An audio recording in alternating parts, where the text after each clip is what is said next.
Hey guys, new video today. I'm wearing the same shirt as yesterday. Doesn't matter, we're going to talk about breathing. I had a question come in asking me, when are you supposed to breathe during exercise, during the eccentric, concentric version of the movement. I'll just elaborate on those. Eccentric is when you go down. If we're referring to a squat, it's as you descend into the squat. Isometric would be if you're holding a certain position, so let's say the bottom, maybe the top. And concentric is when you're coming up out of the squat, up out of the push-up. So, when are you supposed to breathe? I don't really have a good answer to that.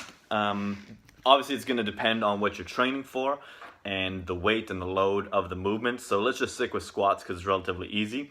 If you're going for a 1 rep max squat, as heavy as you possibly can, you're going for 1 rep, you don't want your technique to falter. You don't want your spine to move around under that load because obviously that'd be dangerous. So you're going to take a deep breath in through your stomach, through your chest. You're going to brace on top of that, and then you're going to hold that brace. You're going to hold your breath, and you're going to get that squat done, and then you're getting the hell out of there. If you're doing a 20 rep max, can't exactly hold your breath for all 20 reps. So you're going to have to breathe at some point throughout that. So strategy is going to change up a little bit.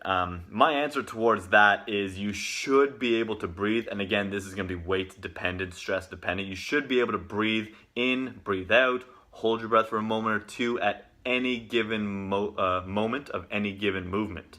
That being said, if it's a 1 rep max, hold your breath. You want to create as much intra-abdominal pressure as possible so nothing deviates, nothing moves at all. But at the same time, if it's a 3 rep, a 4 rep, 5 rep, something a little lighter, but a little bit longer in duration, so you can't hold your breath for all 5 reps, you're going to have to mitigate that tension as much as possible. So maybe at the top, take a deep breath in, encourage the brace, breathe on the brace, descend, and then exhale as you come up. That might be a strategy. If you're thinking about trying to own this position, if you can't breathe in a position, you don't own that position. So if every time you squat, be it for 1 or 20 reps, you're holding your breath as you descend, you don't really own that position. So maybe you can supplement your training, your squat training, or whatever you're doing with trying to breathe on the reverse end. So exhaling as you descend and then inhaling as you come up. Again, that's going to change things up. If you're going really heavy, I wouldn't recommend exhaling as you descend unless you're really in control of your body, of your brace, and of your breathing.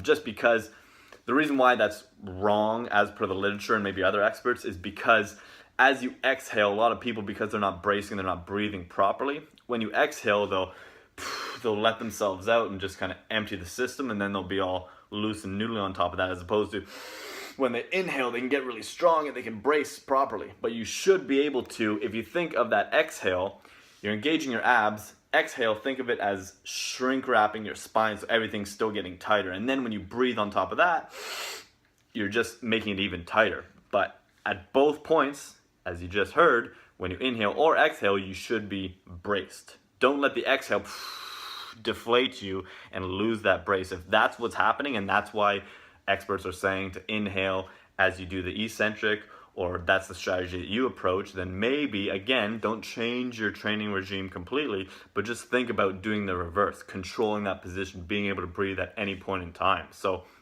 the answer to that question, when should you breathe? Take a deep breath in at the top, maybe hold it during the eccentric and exhale during the concentric, or inhale as you descend and exhale as you come up. That would be the most beneficial. It'd be the easiest way to maintain pressure and stick with a stable spine technique, again, as this pertains to squatting.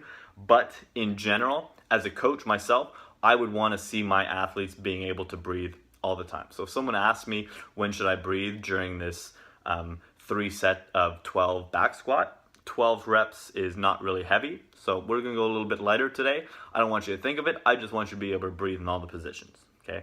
So hopefully that answers that question. If you guys have any others or you want me to elaborate a little bit more on this, feel free to ask. I'd love to go in depth. Thanks, guys.